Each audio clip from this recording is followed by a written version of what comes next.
Reform in trouble with another candidate. Indeed, this is yet another one, Jeremy, in the famous words of one voter. Grant StClair-Armstrong this time, the Reform candidate in North West Essex, getting himself into more than a spot of bother after it emerged that he previously endorsed the British National Party back in 2010. No doubt, he said, Enoch Powell would be doing the same if he was alive. My solution, vote BNP.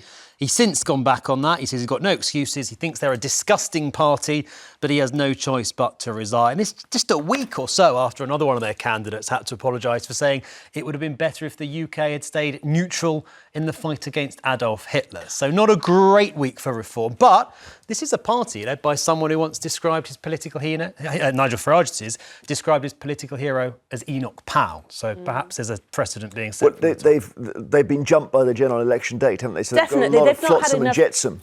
There's not enough time to do the due diligence. That was the problem. And because they're contesting all these seats, they're not just cherry picking, then obviously there was obviously a race to the bottom in terms of who they could get.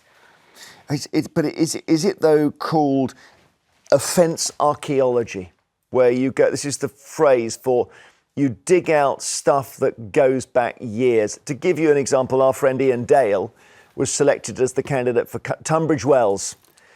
Someone digs out something 10 years ago. He said, I don't like Tunbridge Wells. Yes. And he then pulls out. He should never have pulled out. But, you know, everyone said something at some point they shouldn't have said. They have, but what I would suggest is that when you are a public figure and you have a public platform, you have to exercise a greater degree of caution when fielding your opinions to the general public, because people like to assume that you mean what you say. So if you say something like, I love Ian Dale, so I don't want to use him as a specific example, but if you've shown affiliations to certain things, then why would you suddenly change? Because it just seems politically advantageous to jump ship. I almost think what he said, this guy, his name is Grant StClair-Armstrong. He's got such a peculiar name. He attacks the Scottish nationalist Kenny McCaskill and says it would be befitting if McCaskill and all of his kind contracted some sort of very painful terminal cancer. I think that's almost worse than all the other stuff, yes, actually. But also he's standing against Kemi Badenoch, who's very, very popular and potential future leader. So Is she? Is she popular, is she? She's popular with the Tory party.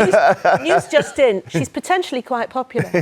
Let's have a look. We've got to see the candidates, because we mentioned one of them. We should, in fairness, mention all the others, including Kemi Badenoch.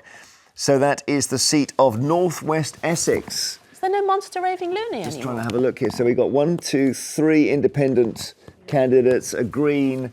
No, there's no, I don't know. You only get the Monster Raving Loony Party if you're really, really high profile. Or Lord Binface or whatever. Count Binface. I was in a great man. I was in the queue to see my brother do some comedy about 6 months ago, and this lovely, tall, young fellow said, "Hello, are you Jeremy Vine?" I said, "Yes, I am." I said, "Oh, nice to meet you." He said, "Yes, I'm actually Count Binface." And it was the person discovering Banksy. I know it was not what I expected at all. I know. I said, "Oh my goodness."